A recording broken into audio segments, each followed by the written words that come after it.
Oi, pessoal, aqui é a professora Daniele, de Literatura, continuando aí o conteúdo com o pessoal do nono ano do Colégio IP. Nós estamos lendo Eu Sou Malala e a gente vem discutindo algumas questões contextuais, tanto da história dela quanto da condição feminina no mundo e outras questões que a gente vai colocar hoje a respeito da desigualdade e da educação diante desse contexto tão desigual, né? A gente vem lendo lá o livro, que é uma biografia, e hoje eu queria iniciar falando sobre uma coisa, assim, particularmente importante e curiosa, que teve uma série de desdobramentos no mundo e tem a ver, inclusive, com a derrubada das Torres Gêmeas nos Estados Unidos, né? Uma coisa que mudou o mundo de uma forma negativa.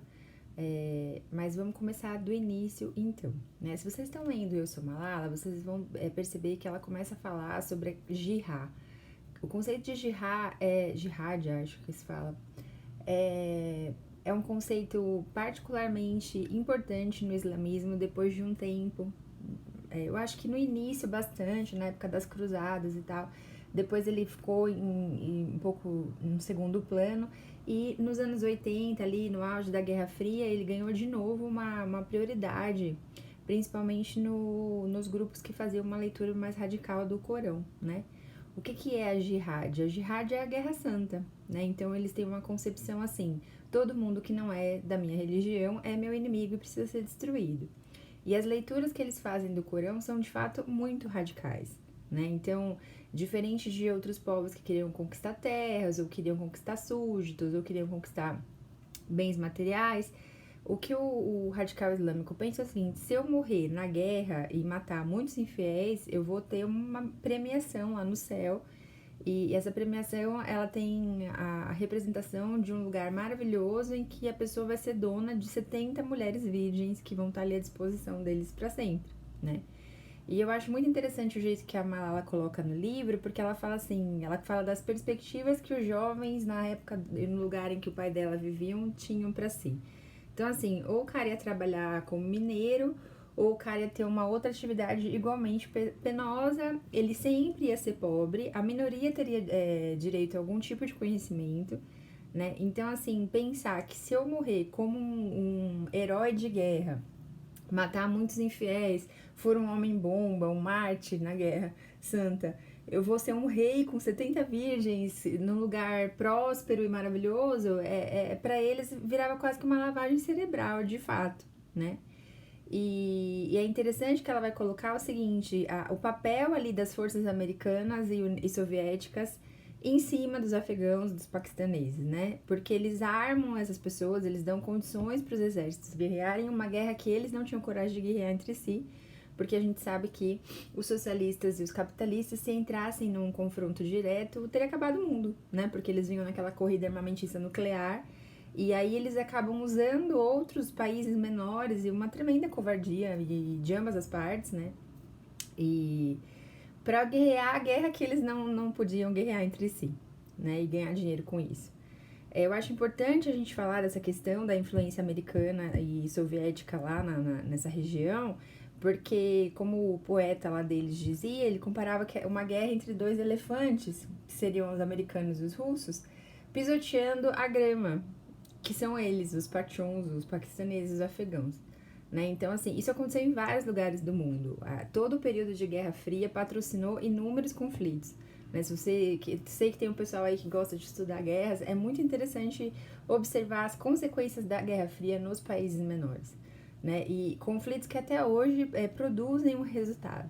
E a grande ironia disso tudo é que, ao patrocinar esta guerra, os americanos armaram seus próprios e maiores inimigos, porque o Talibã vai ser o pessoal que vai explodir lá as Torres Gêmeas, né? Então, assim, estudar a lógica política do Oriente Médio é trabalho para uma vida inteira. É muito complicado, são várias facetas, são questões religiosas e políticas que se mesclam e se substituem, e alternam e interagem, e assim, sempre muita violência, né? Mas o fato é que aqui nesse conflito, que do contexto da Malala, os americanos e os soviéticos são muito responsáveis por tudo isso que aconteceu, né? Eu acho interessantíssima a forma como ela vai falando do pai dela. Então, o pai dela tinha tudo para ser um radical islâmico, mas pelo fato dele ter conhecido pessoas mais lúcidas, nos momentos certos, na hora certa, ter se aberto para o conhecimento, fez com que esse homem se tornasse outra pessoa, né? Então ele vai falar que o que é feito com o jovem muçulmano é uma lavagem cerebral, que é características de seitas. Então é um outro ponto para a gente conversar. O comportamento sectário. O que leva uma pessoa a deixar que outras pessoas governem a sua mente a tal ponto dessa pessoa fazer absurdos, né? A gente tem N histórias no mundo. A gente tem o pessoal do Jim Jones que se suicidou em massa nos Estados Unidos. A gente tem o pessoal do Charles Manson que cometeu uns assassinatos medonhos, né? A gente tem o pessoal mesmo do Talibã que matou um monte de gente em tantos ataques terroristas. E toda vez que você encontra uma pessoa que ela é tão obcecada por uma ideia, por um ponto de vista fixo, a ponto de não conseguir ouvir o ponto de vista do outro, ouvir, não é nem concordar. Você pode ficar com a orelha em pé e atento, porque essa pessoa tem um comportamento sectário, tá? Não é normal você não conseguir admitir que o outro não concorde com você. Que você desqualifique o outro em todos os aspectos, simplesmente porque ele tem um ponto de vista diferente do seu. Isso não é normal, certo? A gente diz que vive numa democracia. E isso se comprova porque nós temos eleições diretas e etc e tal. Agora, viver numa democracia pressupõe que vão haver pessoas que pensem diferente, convivendo e tentando lidar com as suas diferenças, né? Então, quando não existe essa possibilidade, quando não existe essa discussão, quando eu desqualifico o outro de todas as maneiras, porque ele não concorda comigo, então a gente não tem, de fato, um comportamento democrático estabelecido, né? E isso aqui no Brasil é compreensível porque nós temos uma democracia relativamente jovem, né? Eu ainda me lembro da ditadura militar. A ditadura militar acabou quando eu estava entrando no pré. Então eu lembro de ver pela televisão o pessoal anistiado chegando no aeroporto. Era governo Figueiredo.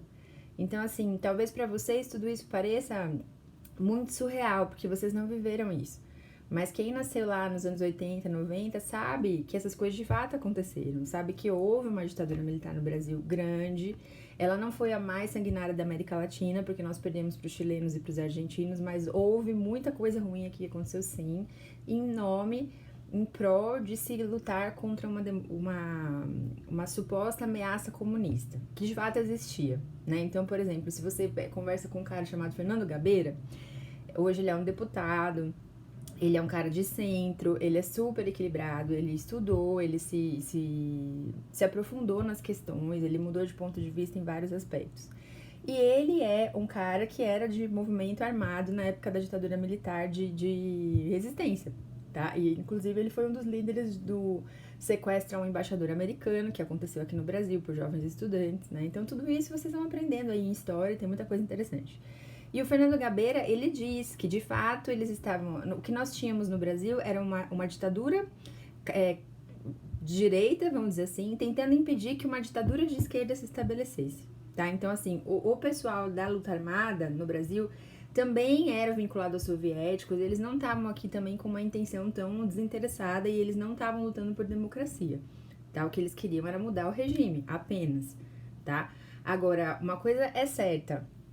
Não é desse jeito que a gente estabeleceu a democracia no Brasil. A gente estabeleceu a democracia no Brasil porque democratas, pessoas que acreditavam na democracia, lutaram pelas vias legais para se estabelecer um governo democrático no Brasil. E isso aconteceu muito recentemente. Então é compreensível que a gente ainda tenha dificuldades para respeitar a opinião dos outros e para aceitar resultados de eleições e também para reivindicar nossos direitos, porque a gente ainda é um pessoal meio assustado. A gente ainda fica achando que vai ter outra ditadura militar e que vai calar a boca da gente. Então as pessoas têm muita dificuldade ainda de reclamar e dizer que elas não estão concordando com o governo.